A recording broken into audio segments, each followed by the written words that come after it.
Moko kuom joma obaro buk kod jotend gweng' e Siaya medo kwedo paro mar gavana ma Siaya James Orengo mar loro mbalariany ma Jaramogi Oginga Odinga University of Science and Technology bade ma Siaya. Liekore ni sirikal kaunti ma Siaya dwaro kawo lobno mar gero skul mar weche mag pur e mbalarianyno mantiere Siaya Agricultural Training Center ATC mar weyo thuolo ne gedo mar log tich manyien mar kauntino.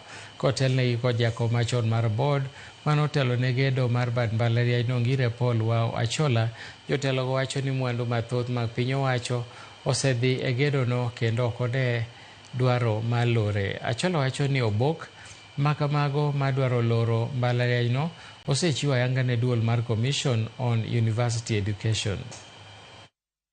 Osetiyogo ikanyo kiloko gima ne gin offices go nitie office kanyo mar din mar agriculture, nitie office kanyo oseloso mar din ma ka education obiro to donje, nitie office kanyo moselok mar din mar business and economics. Lecture be wamedo two lecture halls, wamedo a new ablution block mapiringe nikech ok inyal kelo university kama nitie pit latrines.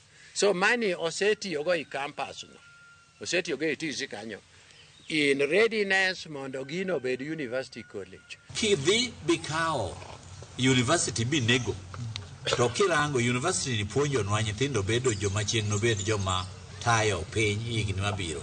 University ni okelonwa tije nikech sama lecturers biro gi mtokni to nyithindo gi bendo yawo kiosk kacha uso gik moko no, Siaya medo dongo to fees ni ok bi kelo tije mang'eny kaka ma university kelo ka.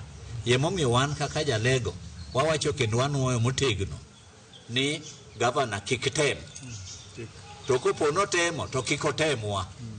Nodwa gero headquarters kacha to korigolo university to nikech lowo mantie kanyo no en lowo maduong' moromo. Omiya wakwaye kuom muono kaka en gavana marwa.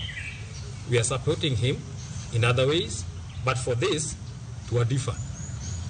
Wadwaro nomiwa chance mondo giger this university odhi nyime mondo jowa Ugenya, Ugunja, Alego oyudie kama gibende ginyalo jot machiegni ka ok gidhi kamoro mabor.